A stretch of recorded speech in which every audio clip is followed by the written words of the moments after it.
Welcome everyone to a fresh episode here at Macro Crypto, giving you a live look at the battle of the smart contract platforms. Ethereum versus everyone else. And I know you've heard it before, but basically all others are competing to find a niche within the cryptocurrency space. Ethereum has already joined Bitcoin in the winner's circle. We're so early in this game. I do understand that anything can happen, but we're here with a long-term horizon, picking winners at the end of the day. Now, how early are we actually? In this video, we're going to be going over the adoption of crypto and how it compares to the adoption of the internet. Also, BlockFi Bailout. Who did it and why? Also in this video, we're going to be talking about the Ethereum merge update, how many testnets to go until we go live on the mainnet, and does that happen in 2022? And then also talking about solo staking. If you didn't know, you need 32 ETH to have a solo stake on the network, helping secure the network and what that means for you as a user. And then Solend, a DeFi protocol on the Solana network, all the muddy water that's currently taking place over on that protocol, discussing that in detail within this video. And then lastly, touching base on the Cardano network, Vasil was delayed. So let's get right into it, everyone. Get over and talk about the adoption of crypto. So, how early are we actually?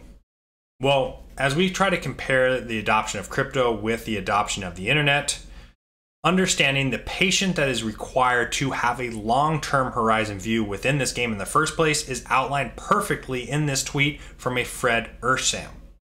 One thing most people don't fully grasp: it takes years, often decades, to go from a new infrastructure level technology breakthrough, like crypto, to a vibrant ecosystem of mainstream applications. The tweet further goes on to talk about that almost no one paid attention to early infrastructure period of the internet from 1969 to 1994. ARPANET was created in 1969, can be given a side-by-side comparison to the creation and birth of Bitcoin in 2009. Ultimately, on that timeline, where is crypto today? Well, I have to give a hat tip to Vasil.eth for putting me onto this in the first place in his video, The Daily Gwei.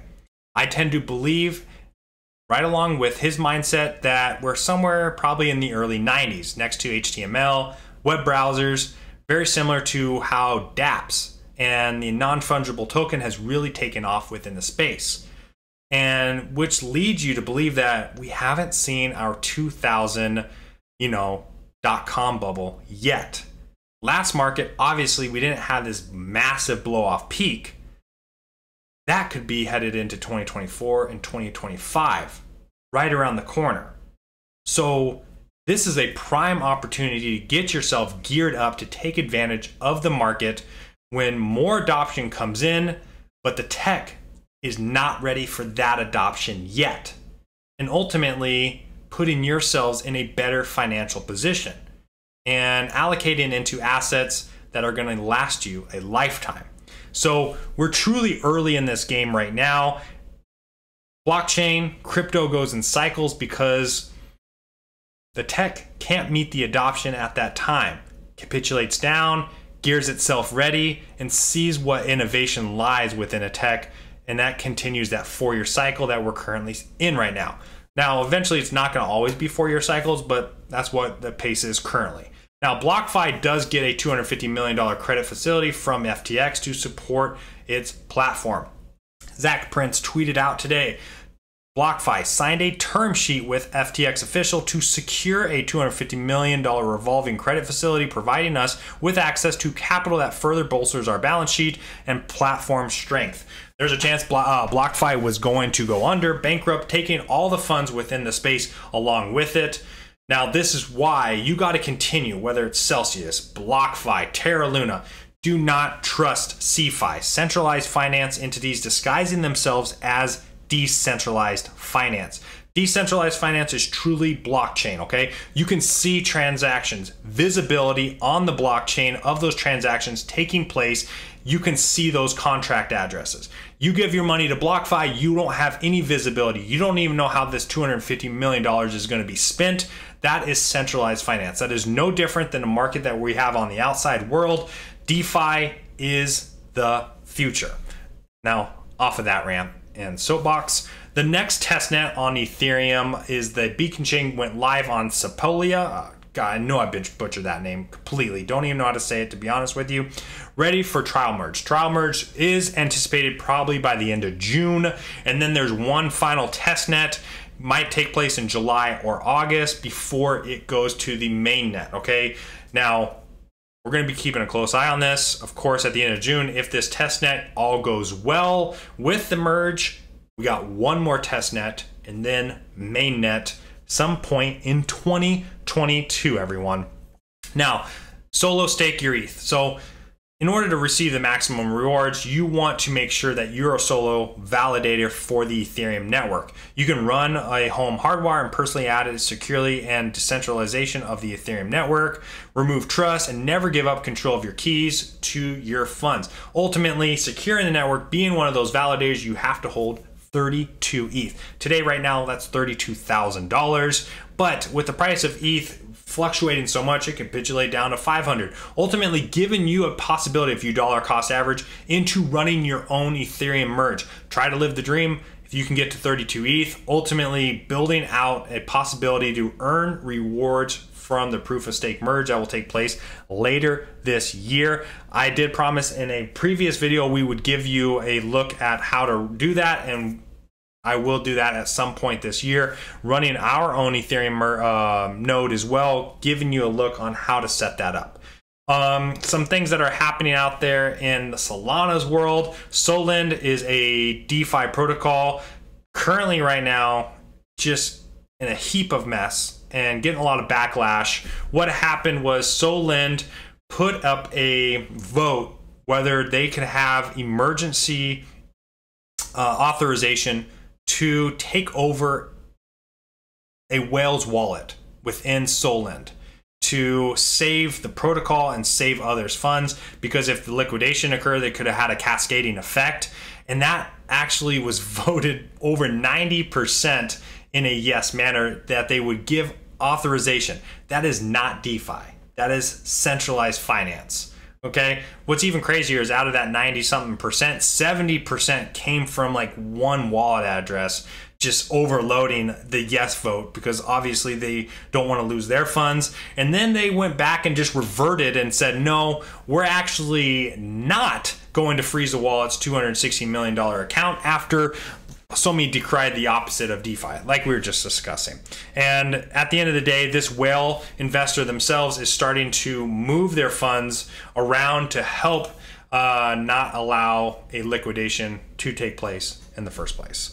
Now, Cardano itself is also having a delay in the Vasil Hardfork due to a pending bug fixes.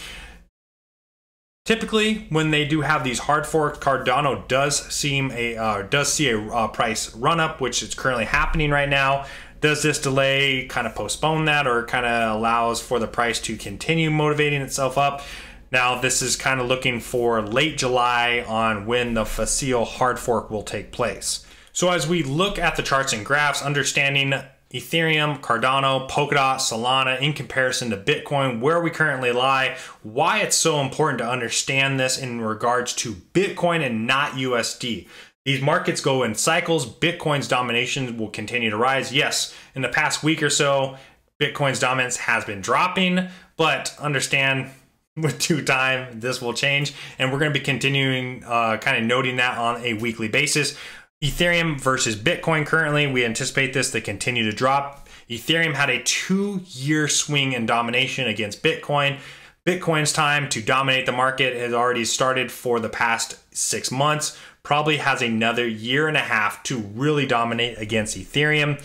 Interesting enough, Cardano has gone above that bear market resistance band, but that's obviously because of the Vasil hard fork that was supposed to take place. That delay ultimately will push against it, falling lower. It's going to be interesting to see how far Bitcoin or how far Cardano plays against Bitcoin over the next 2 years, because its downfall really took place back in early September, being almost a year, or probably like 3/4 of a year in a downtrend to Bitcoin already, where ETH has only been in one for about 6 months. Now, DOT in comparison to Bitcoin really, in a downtrend. Ultimately, it's going to continue in the downtrend, just like Ethereum has, but it has only been doing it so since November and falling before. It's going to also test this band and fall further. That's just a prediction. That's just going to be a prediction on every single chart. Okay, here's Solana against Bitcoin, finally dipped below, tested, failed, getting close again, failed, and it's just going to be eking it down for the next year and a half. Why we do this, we talked about this in a Bitcoin video only on the dominance before. Our goal is to understand that, hey, Bitcoin's going to dominate here in phase 1 for 2 years. We're starting to see that first creation. As you can tell, it's hitting that bull market support band in regards to Bitcoin dominance support. It's going to test, it's going to bounce, it's going to go to new highs within this cycle, within this phase. This is where we're at currently within this market. It's gonna go up, it's gonna rise, it has in the past. We're gonna watch this happen again. If you are trying to anticipate a position to really dive into certain protocols or certain layer 1s or even L2s, your Goldilocks zone is in phase 2. It's when this this cycle ends. This first phase is getting towards that end, where Bitcoin's dominance is at all-time highs within that cycle, ultimately then selling off in phase 3 on the way down for those back into Bitcoin or into your favorite L1, but preferably Ethereum and Bitcoin. You know our view on that. So we're gonna keep an eye on all of those things. If you do have any questions, throw them in the comments below, everyone. I hope you enjoyed today's video. Make sure you like and subscribe. Until next time, everyone, peace y'all.